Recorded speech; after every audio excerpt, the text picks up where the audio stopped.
하나님의 말씀은 사무엘하서 6장 12절부터 15절까지의 말씀입니다. 혹이 다윗 왕에게 고하여 가로되 여호와께서 하나님의 궤를 인하여 오벳 에돔의 집과 그 모든 소유의 복을 주셨다 한지라. 다윗이 가서 하나님의 궤를 기쁨으로 메고 오벳 에돔의 집에서 다윗성으로 올라갈새 여호와의 궤를 맨 사람들이 6걸음을 행하며 다윗이 소와 살찐 것으로 제사를 드리고 여호와 앞에서 힘을 다하여 춤을 추는데 때에 배 에봇을 입었더라. 다윗과 온 이스라엘 족속이 즐거이 부르며 나팔을 불고 여호와의 궤를 메어 오니라. 아멘. 다윗이 왕위에 오른 후로 제일 먼저 한 일은 전왕 사울의 가족을 조상하고 사울의 시신을 처리한 수습한 길앗 야벳을 칭찬한 일입니다.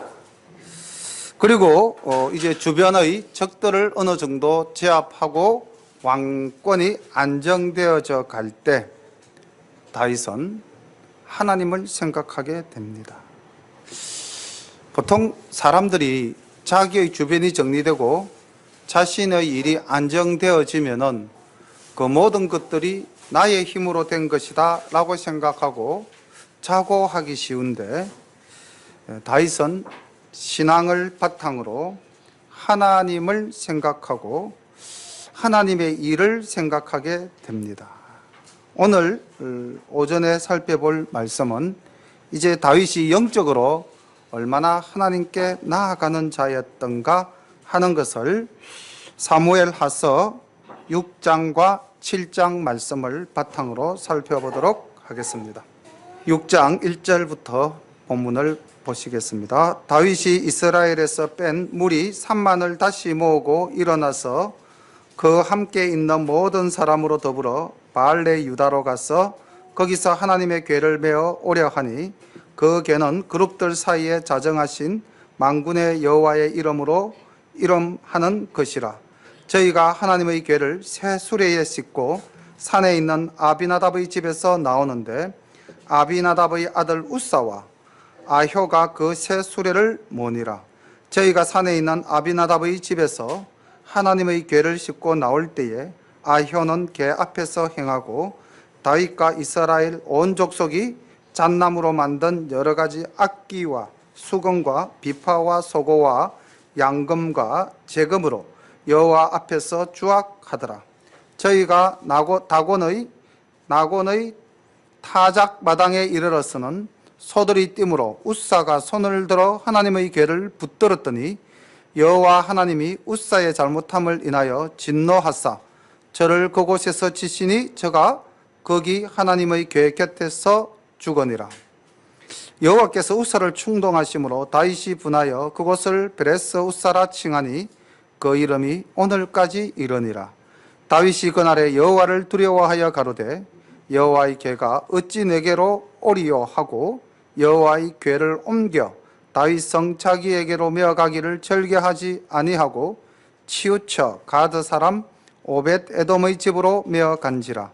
여호와의 궤가 가드 사람 오벳 에돔의 집에 석 달을 있었는데 여호와께서 오벳 에돔과 그 온 집에 복을 주시니라. 아멘.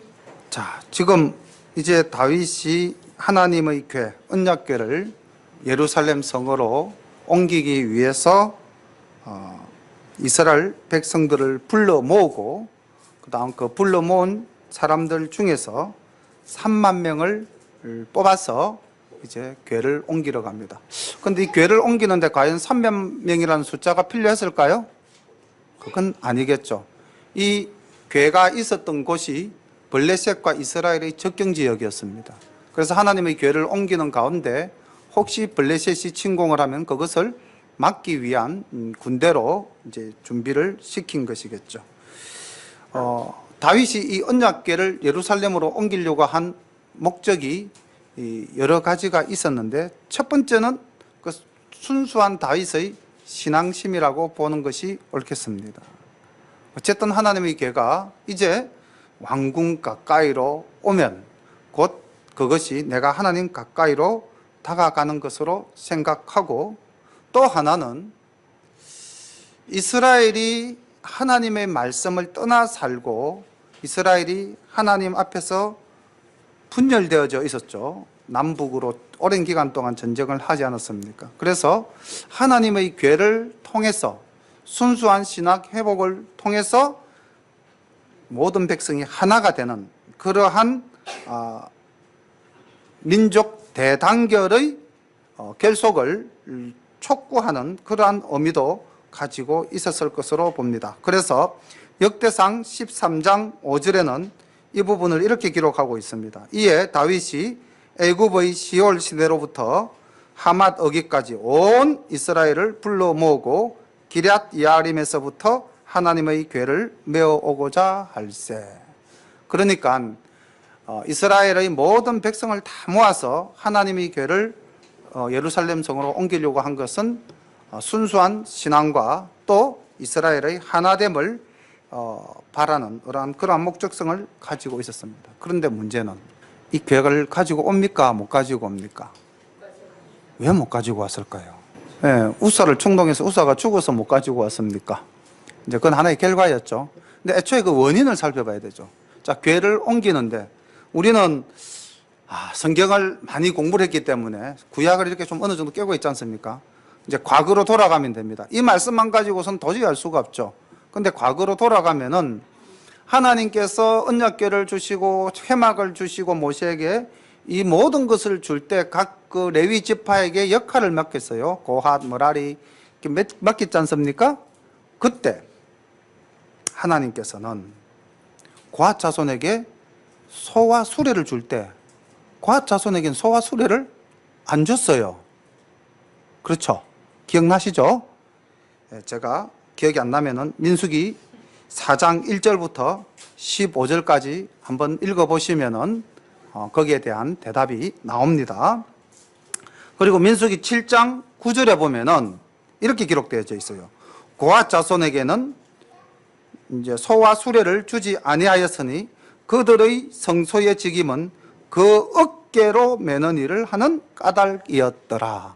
그러니까 하나님의 직기를 옮기는데도 방식이 있었어요. 수레로 옮겨야 할 것이 있고 직접 육체의 노동을 통해서 옮겨야 하는 일이 있었는데 하나님의 법궤를 옮기는 일은요, 소의 수레에 맡겨야 될 일이 아니었던 것입니다.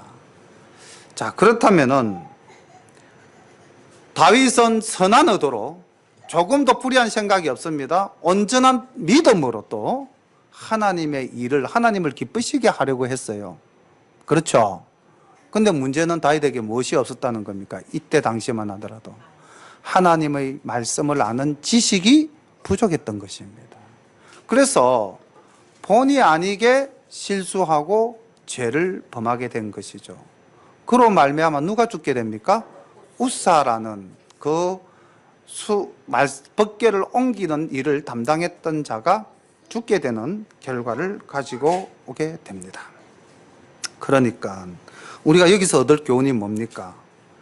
이 우사가 뭐 자신의 일에 얼마나 노력을 했겠습니까? 왕이 자기에게 명령했고 또 온 국가가 다 함께 지켜보는 가운데서 이 일을 맡았다면 최선을 다했겠죠. 그런데 그 우사에게도 무엇이 부족했다? 하나님을 아는 지식이 부족했고, 또 중요한 것은 법궤는 아무나 손을 댈 수 없는 것이었죠. 비록 소가 날뛰어서 법궤가 상하게 될지라도 그것을 만지면 안 되는 것을 알았더라면 손대지 않았을 텐데 그것을 몰랐기 때문에 죽임을 당한 겁니다. 그렇다면 오늘날도 우리가 하나님의 말씀을 몰라서 죄를 범한다면, 우리가 하나님의 말씀을 제대로 안다면은 거룩하신 하나님을 망령되이 일컫는 일이 없을 건데, 우리가 하나님을 아는 지식이 부족해서 하나님 말씀대로 살아가지 못한다면 이 또한 문제가 아니겠습니까? 그래서 우리 열린가족 여러분들은 항상 말씀을 곁에 두고 밥을 먹듯이 생명의 떡인 말씀을 사모하는 성도님 되시기를 소망합니다. 그 다음에 오벳 에돔, 가드 사람 오벳 에돔의 집에 있었다 이렇게 생각하니까 가드는 이 블레셋 지방의 도시 이름이 아닌가 이렇게 생각할 수가 있는데, 이 가드라고 하는 말은 가드림몬이라는 말의 준말입니다. 그러니까 블레셋 사람의 땅 가드와는 성격이 다른 이스라엘 사람들이 살던 가드림몬이라는 지역의 레위 후손입니다. 이 오벳에돔이.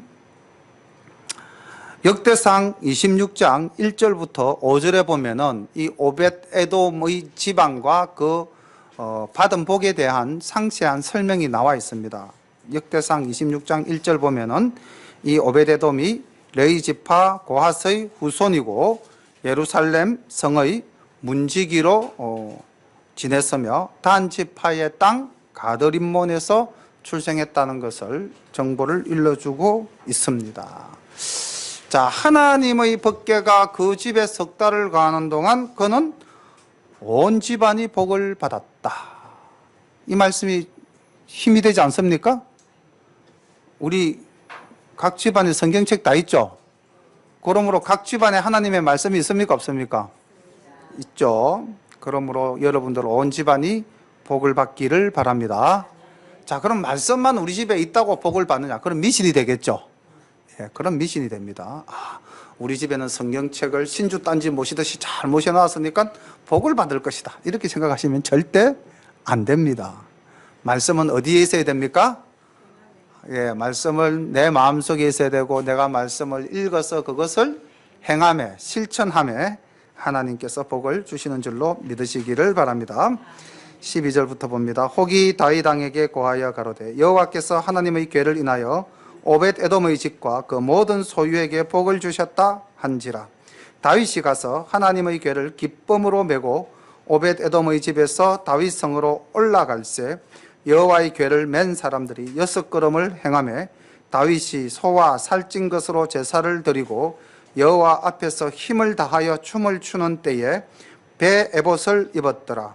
다윗과 온 이스라엘 족속이 즐거이 부르며 나팔을 불고 여호와의 궤를 메어 오니라.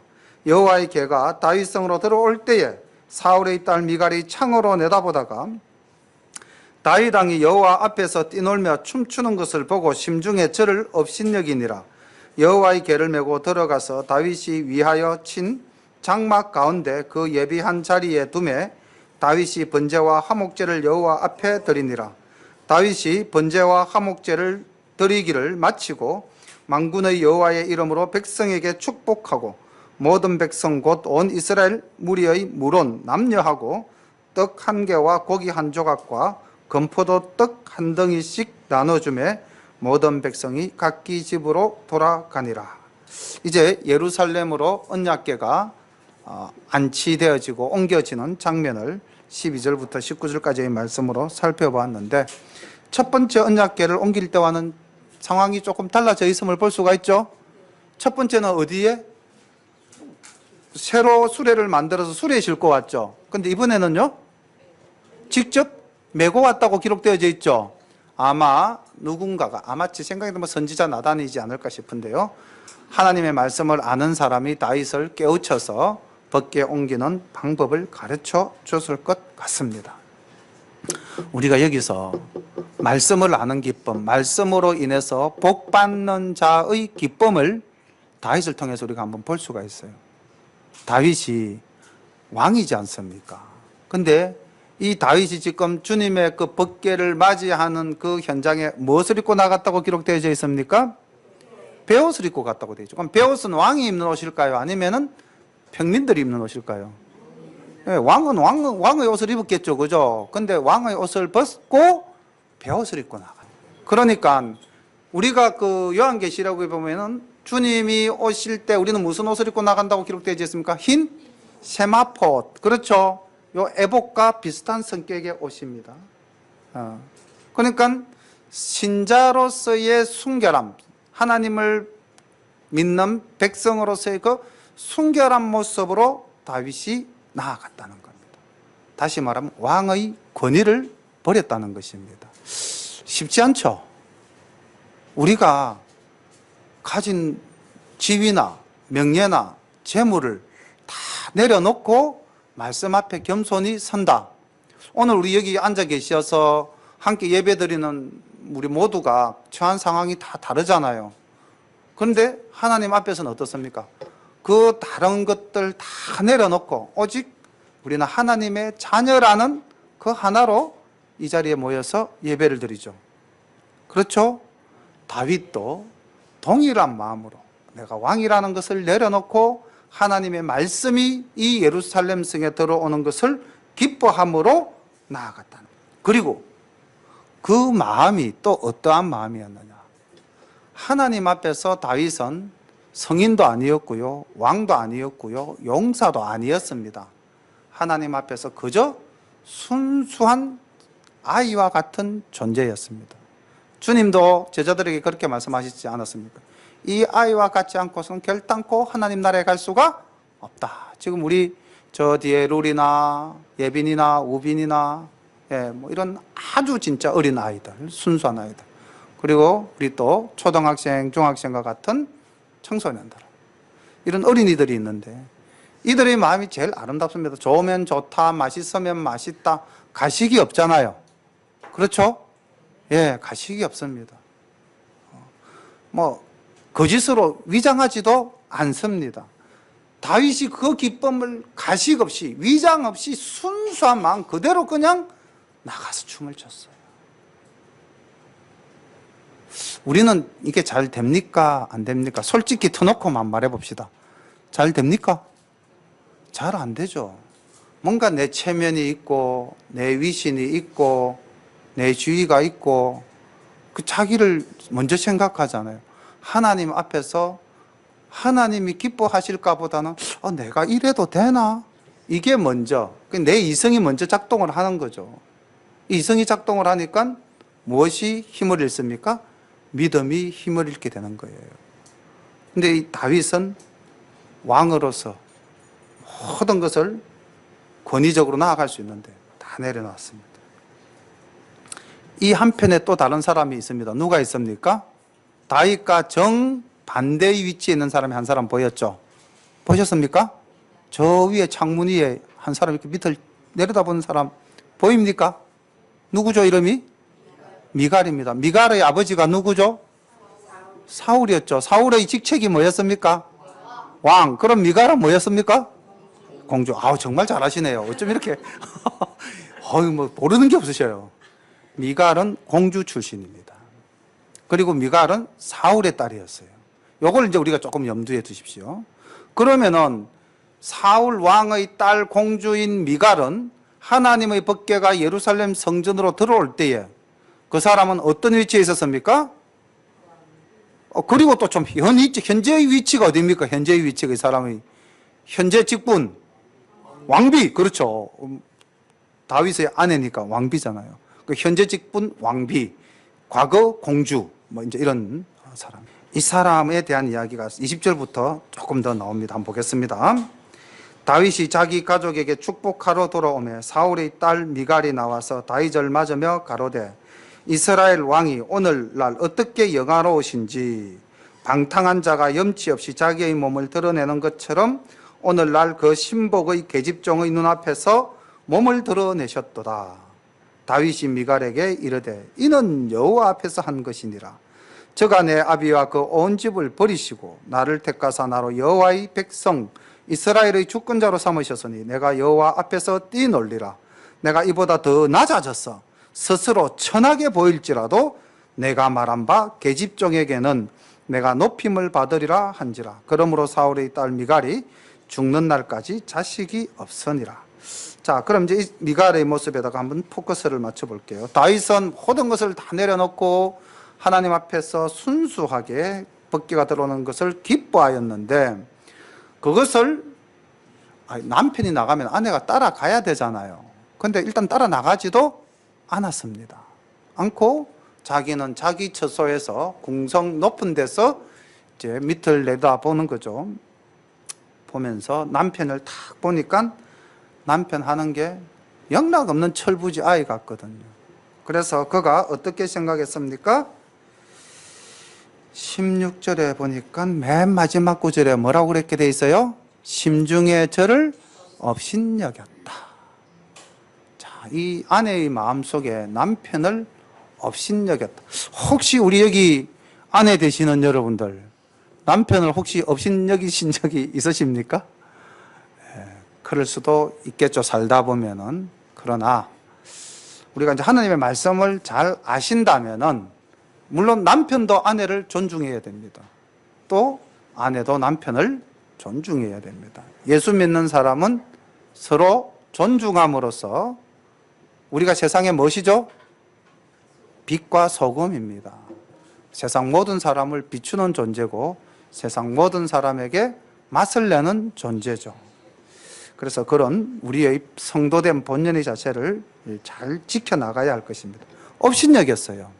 업신여기고 그 다음 20절에 보니까 이제 다윗이 그 기쁜 마음으로 하나님의 법궤가 이제 우리 예루살렘 성으로 왔다. 그러면서 뭐하러 들어왔어요? 다윗이 들어온 목적이 있었죠. 축복하러 왔어요. 여보, 부인, 얘들아, 하나님의 법궤가 왔어. 오벳에돔의 집이 복을 받았댄다. 얘들아, 이제 우리 집이 복을 받을 차례야. 뭔가 이렇게 복을 빌고 복을 나눠주기 위해서 기쁜 마음으로 들어왔는데 딱 이랬겠죠. 이렇게 해가지고 그래가지고 왕이시여 뭐 이렇게 나갔겠죠. 그때 말투가 싸늘했겠죠. 어떻게 왕된 자가 그 몸의 벌거벗었음도 모르고 그 많은 신료들과 그들의 부인 앞에서 그렇게 할 수가 있어요? 아유, 세상 창피해서 내가 어떻게 살아야 될지를 모르겠어. 아마 그렇게 이야기를 했을 겁니다. 다윗은 기쁜 마음으로 선한 의도로 나왔는데 이렇게 미갈이 대응을 했던 겁니다. 그래서 다윗이 이렇게 이야기하죠. 미갈에게, 여보, 그게 아니에요. 잘 들으세요. 내가 사람들 앞에서 행동한 것이 아니고 나의 모든 행위는 누구 앞에서? 여호와 앞에서 한 것이다. 잘 들으세요, 부인.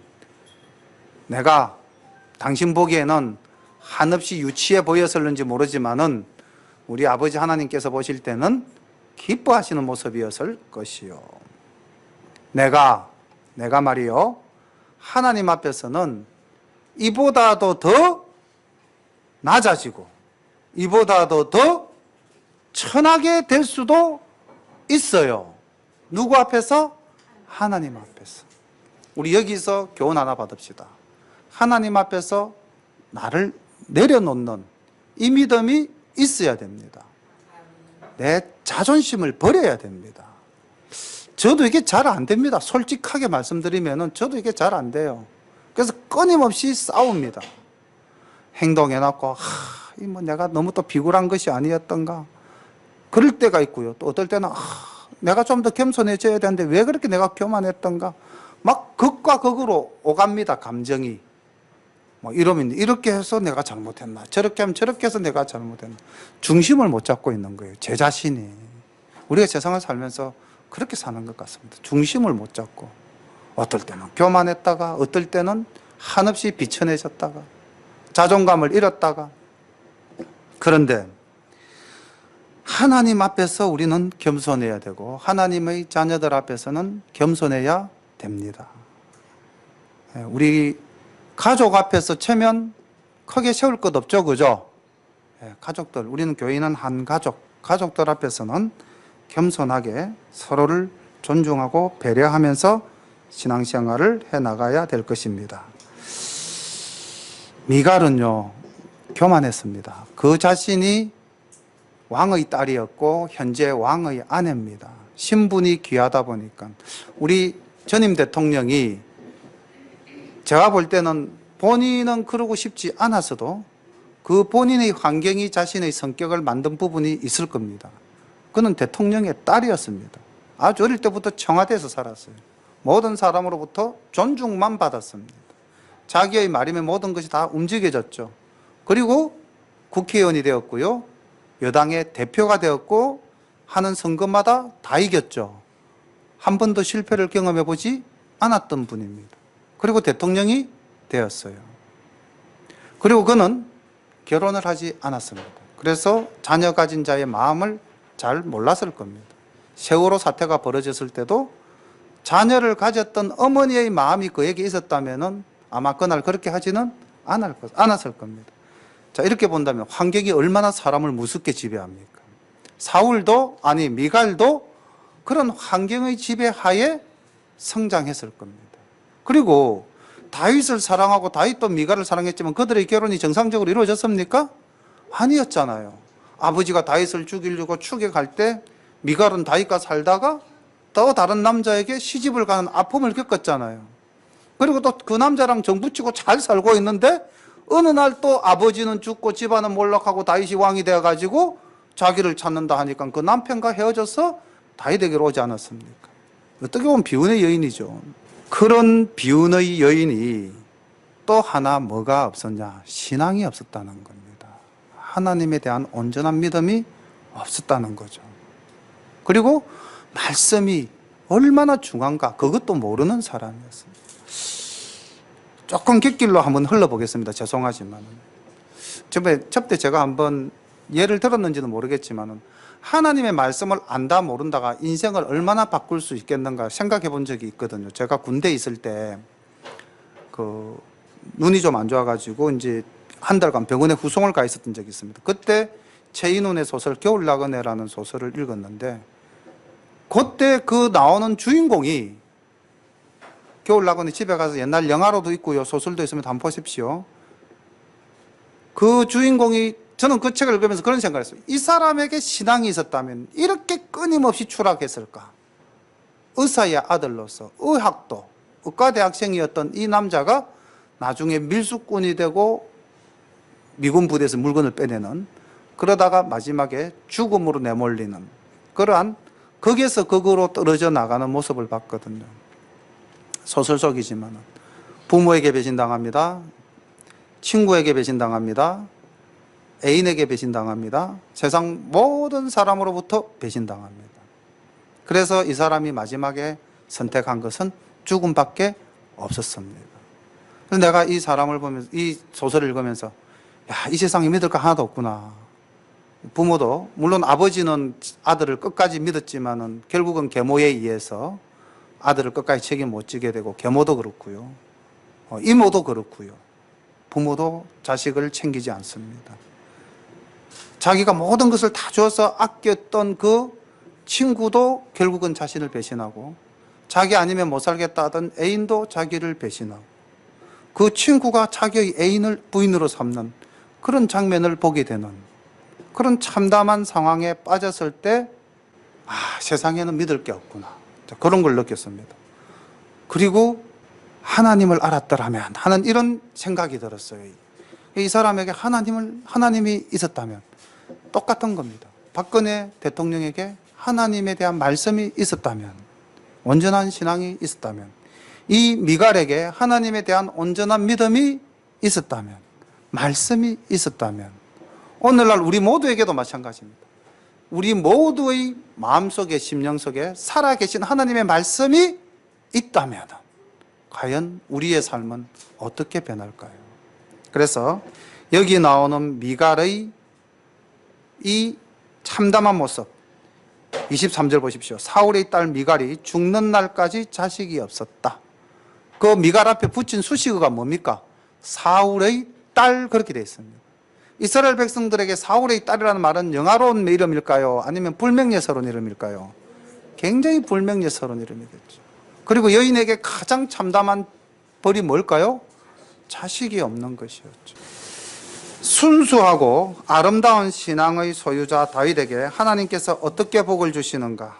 이게 이제 7장입니다. 7장은 하나님께서 다윗에게 내리신 큰 복을 풀어놓고 있습니다. 여호와께서 사방의 모든 대적을 파하사 왕으로 궁에 평안히 거하게 하신 때에 왕이 선지자 나단에게 이르되 볼지어다 나는 백향목 궁에 거하거늘 하나님의 교회는 휘장 가운데 있도다. 나단이 왕께 고하되 여호와께서 왕과 함께 계시니 무릇 마음에 있는 바를 행하소서. 자, 성전 건축에 대한 열망이 강합니다. 다윗. 자, 그 다윗이 하나님의 전을 짓습니까? 못 짓습니까? 못 짓죠. 그가 전쟁을 통해서 많은 피를 흘렸기 때문에 주님께서는 이제 네 손으로가 아니라 너의 아들 때에 이제 성전이 건축될 거라는 말씀을 하셨고요. 우리가 여기서 이제 이 다윗에게서 본받을 것이 뭐냐면은 자신이 평안하고 영화로울 때 또 하나님을 생각한 겁니다. 우리 아까 법궤를 옮길 때도 매한가지였고요. 사람이 안일해지기 쉽죠. 그 바벨론에서 포로로 끌려갔다가 예루살렘으로 귀환한 백성들이 하나님의 전을 짓자는 그 스룹바벨의 종용에 어떻게 할까요? 예루살렘으로 돌아왔다면 이스라엘 백성들이 제일 먼저 해야 될 일들이 무엇일까요? 성전을 건축하는 일이었다고 우리가 생각하죠. 그런데 그때 당시 어떻게 했느냐? 학개서 1장 2절을 보면은 이렇게 기록되어져 있습니다. 1장 2절부터 제가 찾아온 말씀 6절까지를 한번 읽어보겠습니다. 다윗과 어떻게 다른지 한번 들으면서 비교해 보십시오. 만군의 여호와가 이같이 말하여 이르노라. 이 백성이 말하기를 여호와의 전을 건축할 시기가 이르지 아니하였다 하느니라. 여호와의 말씀이 선지자 학개에게 임하여 이르시되 이 성전이 황폐하였거늘 너희가 이때에 편벽한 집에 거주하는 것이 옳으냐? 그러므로 이제 만군의 여호와가 이같이 말하노라. 너희는 너희의 행위를 살필지니라. 너희가 많이 뿌릴지라도 수확이 적으며 먹을지라도 배부르지 못하며 마실지라도 흡족하지 못하며 입어도 따뜻하지 못하며 일꾼이 싹을 받아도 그것으로 구멍을 뚫어서 구멍 뚫어진 전대에 넣음이 되느니라. 편벽한 집이라고 하는 것은 아주 다듬어진 돌로 지은 좋은 집 이렇게 생각을 하시면 됩니다. 그러니까 하나님의 전은 허물어져 있는데 이 사람들이 돌아와서 자기의 집을 화려하게 짓고 잘 살고 있으면서 뭐라고 한다? 아직 하나님의 집을 지을 때가 되지 아니하였습니다 라고 하고 있다는 거죠.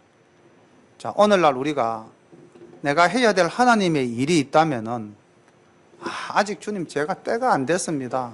혹시 그렇게 생각하신다면은 이거 조금 곤란합니다.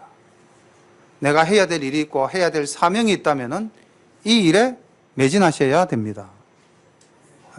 있습니까? 조금 부담스럽죠? 하나님의 말씀이 때로는 부담스러울 때도 있습니다. 근데 뭐 부담을 드리기 위해서가 아니고 다윗이 보십시오. 다윗이 자신의 일이 평화롭고 안정될 때도 그는 자고하지 않고 늘 주님 곁에 있어요. 우리가 그런 믿음, 그런 마음, 이 바벨론에서 돌아온 포로 생활을 했던 사람들의 마음과 다윗의 마음을 비교해 보면은 이제 이 두 사람의 마음이 얼마나 격이 다른가, 믿음이 다른가를 알 수가 있지 않습니까? 자, 이런 마음을 가지고 있는 다윗에게 주님께서 말씀하십니다. 그 밤에 여호와의 말씀이 나단에게 임하여 가라사대 가서 내 종 다윗에게 말하기를 여호와의 말씀이 네가 나를 위하여 나의 거할 집을 건축하겠느냐? 내가 이스라엘 자손을 애굽에서 인도하여 내던 날부터 오늘날까지 집에 거하지 아니하고 장막과 해막에 거하며 행하였나니 무릇 이스라엘 자손으로 더불어 행하는 곳에서 내가 내 백성 이스라엘을 먹이라고 명한 이스라엘 어느 지파에게 내가 말하기를 너희가 어찌하여 나를 위하여 백향목집을 건축하지 아니하였느냐고 말하였느냐. 그러므로 이제 내 종 다윗에게 이처럼 말하라. 만군의 여호와께서 이처럼 말씀하시기를 내가 너를 목장 곧 양을 따르는 데서 취하여 내 백성 이스라엘의 주권자로 삼고 내가 어디를 가든지 내가 너와 함께 있어 내 모든 대적을 내 앞에서 멸하였은즉 세상에서 존귀한 자의 이름같이 내 이름을 존귀케 만들어 주리라. 아멘. 주님은 여기서 이제 하나님 말씀 속에 우리는 신약에서 예수님의 모습을 보게 됩니다. 주님께서 이 땅에 오셨을 때 뭐라고 말씀하셨습니까? 내가 섬김을 받으려 온 것이 아니라 오히려 섬기려 왔노라. 그렇게 말씀을 하셨어요. 그리고 또 예수님께서는 친히 이 십자가 고난을 당하기 전날 어떻게 하셨죠? 제자들의 발을 씻겼습니다. 이렇게 낮은 모습으로 행하신 예수님, 그 마음과 동일한 마음이 지금 여기서 하나님 말씀하고 있지 않습니까? 내가 이날까지 단 한 번도 번듯한 집에서 거한 적이 없었다. 내가 애굽에서 나오던 그때부터 어디에 있었다? 너희들과 함께 회막 안에서, 장막 안에서 거하지 않았느냐. 언제 내가 내 백향목집을 지어달라고 너희들한테 말한 적이 있느냐? 하나님은 이렇게 낮은 자리에서 우리와 함께 하십니다. 예. 그리고 그러한 하나님을 정말 순수하게 사랑하는 다윗에게 하나님은 이제 복을 주십니다. 나단을 통해서. 네가 내 집을 짓겠다는 그 선한 생각을 가졌지만은 나는 현실로 족하다. 그리고 내가 네 마음에 깊이 감사한다, 고맙다. 그러면서 9절 말미에 내 이름을 존귀케 만들어 주시겠다고 한 이 언약은 아마 인류가 종말을 당하는 그날까지 다윗이라는 이름은 존귀한 이름으로 남을 겁니다. 그렇죠? 10절 봅니다. 또 내가 또 내 백성 이스라엘을 위하여 한 곳을 정하여 저희를 심고 저희로 자기 곳에 거하여 다시 옮기지 않게 하며 악한 유로 전과 같이 저희를 해하지 못하게 하여 전에 내가 사사를 명하여 내 백성 이스라엘을 다스르던 때와 같지 않게 하고 너를 모든 대적에게서 벗어나 평안케 하리라. 여호와가 또 내게 이르노니 여호와가 너를 위하여 집을 이루고 내 수완이 차서 내 조상들과 함께 잘 때에 내가 내 몸에서 날 자식을 내 뒤에 세워 그 나라를 경고케 하리라. 저는 내 이름을 위하여 집을 건축할 것이요 나는 그 나라 위를 영원히 경고케 하리라.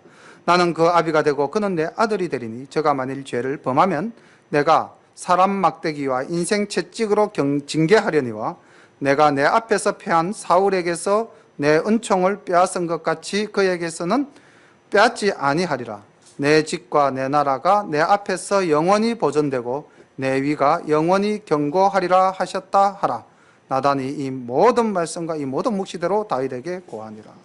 하나님께서 얼마나 복을 주셨냐면은 여기 말씀 속에 크게 세 가지를 정리할 수가 있겠습니다. 내 이름을 존귀케 하겠다. 이게 첫 번째 주신 복이고요. 그 다음 11절에 보면은 평안케 하겠다. 무화과 나무 아래서 거하게 하겠다. 그 이스라엘 속담 중에 무화과 나무 아래 거한다 이런 말인데 이거는 나라가 태평성대라는 말입니다. 그리고 16절에 가면은 내 위가 영원히 경고케 하리라. 이렇게 크게 세 가지 복을 주셨습니다. 다윗 자신의 대뿐만 아니라 그 이후로 다윗의 모든 후손에게 주시겠다고 하신 복이죠. 그 다음 또 하나, 예수님은 누구의 후손으로 오셨습니까? 육신으로는 다윗의 후손으로 오셨습니다. 그런 큰 영화로운 영예를 이 다윗이 갖게 된 것이죠. 18절 말씀 봅니다. 자, 하나님이 이렇게 복을 주시니까 또 다윗도 하나님의 은혜에 감사하는 기도를 드리는데 이 다윗의 감사 기도가 아주 모범적인 기도문입니다. 잘 살펴보시고 우리가 기도할 때에 이 기도문을 본받아서 기도하셔도 은혜가 되겠습니다. 다윗 왕이 여호와 앞에 들어가 앉아서 가로되 드디어 기도합니다. 주 여호와여 나는 누구오며 내 집이 무엇이간데 나로 이에 이르게 하셨나이까. 주 여호와여 주께서 이것을 오히려 적게 여기시고 또 종의 집에 영구히 이를 말씀하셨을 뿐 아니라 주 여호와여 인간의 규례대로 하셨나이다. 주 여호와는 종을 아시오니 다윗이 주께 무슨 말씀을 하오리까. 주의 말씀을 인하여 주의 뜻대로 이 모든 큰 일을 행하사 주의 종에게 알게 하셨나이다. 여호와 하나님이여 이름으로 주는 광대하시니 이는 우리 귀로 들은 대로는 주와 같은 이가 없고 주 외에는 참 신이 없음이니되어 땅의 어느 한 나라가 주의 백성 이스라엘과 같으리이까. 하나님이 가서 구속하사 자기 백성을 삼아 주의 명성을 내시며 저희를 위하여 큰 일을 주의 땅을 위하여 두려운 일을 애국과 열국과 그 신들에게서 구속하신 백성 앞에서 행하셨사오며 주께서 주의 백성 이스라엘을 세우사 영원히 주의 백성을 삼으셨사오니 여호와여 주께서 저희 하나님이 되셨나이다. 여호와 하나님이여 이제 주의 종과 종의 집에 대하여 말씀하신 것을 영원히 확실케 하옵시며 말씀하신 대로 행하사 사람으로 영원히 주의 이름을 높여 이르기를 만군의 여호와는 이스라엘의 하나님이라 하게 하옵시며 주의 종 다윗의 집으로 주 앞에 견고케 하옵소서. 만군의 여호와 이스라엘의 하나님이여 주의 종에게 알게 하여 이르시기를 내가 너를 위하여 집을 세우리라 하신 거로 주의 종이 이 기도로 구할 마음이 생겼나이다. 28절부터는 우리 다 함께 읽겠습니다. 28절, 29절 다 함께 읽겠습니다. 시작. 주 여호와여 오직 주는 하나님이시며 말씀이 참되시니이다. 주께서 이 좋은 곳으로 종에게 허락하셨사오니 이제 청컨대 종의 집에 복을 주사 주 앞에 영원히 있게 하옵소서. 주 여호와께서 말씀하셨사오니 주의 은혜로 종의 집이 영원히 복을 받게 하옵소서 하니라. 아멘. 이 28절과 29절 말씀들은 많이 설교 시간에 인용해서 또 설교하시는 말씀인데 전후 문맥을 잘 알아야 됩니다. 그렇죠? 다윗이 이미 복받을 일을 했습니까? 안 했습니까? 충분히 복받을 일을 했고요. 그래서 하나님께서 그에게 선지자를 통해서 복을 주시겠다고 말씀하시고 다윗은 이에 감사한 마음으로 하나님께 나아가서 기도하는 겁니다. 하나님을 영화롭게 찬양하고 과거 우리 이스라엘에게 베푸신 하나님의 은혜 그리고 이 보잘것없는 나에게 베푸신 하나님의 은혜 그 은혜를 감사합니다. 그리고 이스라엘에게 베푸신 그 기적과 같은 은혜 그리고 그 모든 일들이 이제 하나님의 그 크신 권능 가운데 이루어지기를 소망하고 있죠. 다윗은 왕으로서의 권위를 부릴 수 있었지만 하나님 앞에서는 언제나 겸손하게 나아갑니다. 그리고 하나님께 엎드려서 기도했습니다. 다윗은 하나님이 자기가 어떤 존재라는 것을 항상 하나님 앞에서 고백합니다. 제가 무엇이건데 이렇게 자기를 이야기하죠. 제가 무엇이건데. 그리고 하나님을 높여서 찬양합니다. 다윗만큼 하나님을 찬양한 사람도 인류 역사상 없습니다. 그가 남긴 시편 얼마나 하나님을 영화롭게 찬양합니까? 그리고 이것을 우리가 본받았으면 참 좋겠어요. 하나님이 그에게 말씀하신 바는 반드시 이루신다는 확신, 이 확신을 다윗은 가지고 있었습니다.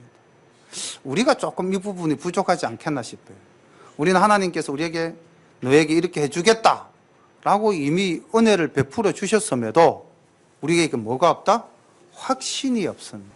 우리가 확신을 가진다면 뭘 가질 수가 있겠습니까? 그 다음에는 자신감을 가질 수가 있어요. 자신감을 가지면 그 일을 위해서 열심히 노력할 수 있습니다. 그 일을 위해서 열심히 노력하면 어떻게 됩니까? 그 일이 이루어집니다. 우리가 창세기에서 만나는 요셉이라는 인물을 보십시오. 꿈으로 보여주셨습니다. 그 꿈을 꾼 요셉은 그 꿈에 대한 확신이 있었을까요? 없었을까요? 확신이 있었습니다. 그래서 그 확신이 있었기에 요셉은 어떠한 상황에 처하더라도 성경 말씀을 잘 보면은요, 요셉이 어떠한 상황에 처하더라도 내 곁에 누가 계신다? 하나님이 계신다는 것을 늘 고백합니다. 그럼 그 옆에 또 보면 무슨 말씀이 나오냐면은 요셉이 하나님이 늘 내 곁에 계신다고 고백하니까 또 하나님은 항상 그 요셉을 지키고 보호하시고 복 주셨다고 말씀하고 있어요. 그러니까 확신에 거하면, 우리가 확신에 차면 누가 보든지 안 보든지 자신의 일에 최선을 다할 수가 있는 것입니다. 그러면 결국 그 일은 이루어집니다. 믿습니까? 더디고 빠르고는 있을 수 있어요. 그런데 빠르다고 좋은 것 아니고요, 더디다고 나쁜 것 아닙니다. 성경 말씀에 보면 예수님이 비유로 주인이 일꾼을 구하러 나가죠. 아침 일찍이 나가서 일꾼을 찾습니다. 야, 내가 오늘 너에게 한 달란트 줄 테니까, 야, 오늘 내가 너에게 10만 원 줄 테니까 우리 밭에 와서 일 좀 할래? 기쁨으로 이해하고 갑니다. 한 12시쯤 가서 또 사람을 찾습니다. 야, 너 와서 일 좀 할래? 그리고 또 오후 3시쯤 가서 일꾼을 찾습니다. 그리고 또 몇 시에? 5시쯤. 5시쯤 가서 11시쯤 가서 또 일꾼을 찾습니다. 그리고 이제 6시에 일을 마칩니다. 마치고 품삯을 줍니다. 어떻게 줍니까? 동일하게 줍니다. 빠르다고, 느리다고. 하나님은 공평하신 분이십니다. 우리에게 주시기로 하신 것은 다 주시는 분입니다. 다시 한번 29절 말씀을 함께 봉독하심으로써 설교를 마무리하도록 하겠습니다. 29절 다 함께 봉독하겠습니다. 이제 청컨대 종의 집에 복을 주사 주 앞에 영원히 있게 하옵소서. 주 여호와께서 말씀하셨사오니 주의 은혜로 종의 집이 영원히 복을 받게 하옵소서 하니라. 이런 확신에 찬 신앙 고백을 하는 우리 열린가족 모두가 되시기를 소망합니다. 기도드리겠습니다. 사랑의 아버지 하나님, 은혜를 감사드립니다. 하나님 앞에서 누구보다도 순수하고 아름다웠던 신앙을 가졌던 다윗의 모습을 봅니다. 그는 왕이 아니라 하나님의 자녀로, 하나님을 따르는 성도로 그 모든 모습을 보이고 하나님께 기도하는 모습을 또 우리에게 오늘 보여주셨습니다. 아버지 하나님, 우리도 다윗과 같이 하나님께서 우리와 영원히 그 세우신 언약을 지키시는 분이심을 확신하고 그 믿음 안에서 온전히 거하며 기도하여 응답받는 우리 모두가 되게 하옵소서. 예수님 이름으로 감사하며 기도드립니다. 아멘.